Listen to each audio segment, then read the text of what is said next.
I'm Chris Kubal, and here's a look at your Local 5 weather impact forecast. Temperatures for Friday, a mix of upper 60s and low 70s, mild, robust temps, and we're doing it without a significant wind, folks, so this means it's going to be enjoyable to be outside.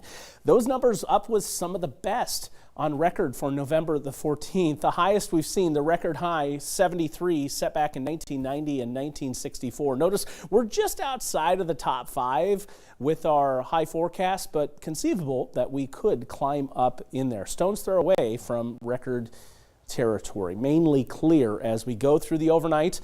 Thursday night going into Friday, I think we're going to be starting with our temperatures back into a lot of 40s, but some 30s in the northern part of the state. We will see a couple of clouds try to influence on Friday, late afternoon and evening. That's the leading edge of our next cold front that's on our way.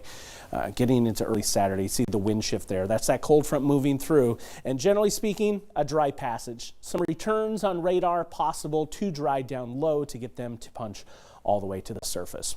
Tonight, 42 is the call with our overnight low, and we're going to be looking at a southeast breeze, 5 to 15, 10 to 15 tomorrow. So a little bit of a breeze there, but it's not off the charts. 68 is what we're calling for. Temperatures about 20 degrees above the average. Now, we're going to be calling for temps near 70s, and I don't see them at any other juncture in the forecast looking ahead. So got us thinking, what's the latest 70-degree temps on record? Well, we still have some time. It could return the latest December the 15th back in 2021. You may remember that one more so for the derecho and the onslaught of tornadoes we saw that evening. Looking at those temperatures, cooling just a little bit through the overnight with that area of high pressure overhead behind that front. But even more so getting into Monday, where we continue to see our next system come to fruition right on the edge of that rain-snow line. I think this one's going to come back mainly as rain across central Iowa.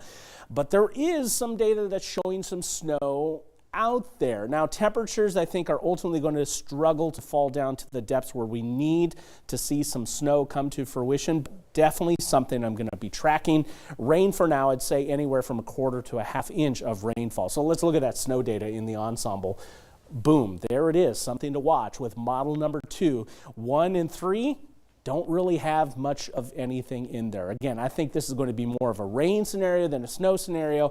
I'll track it for you, but in the end, temperatures next week are going to be a little bit cooler.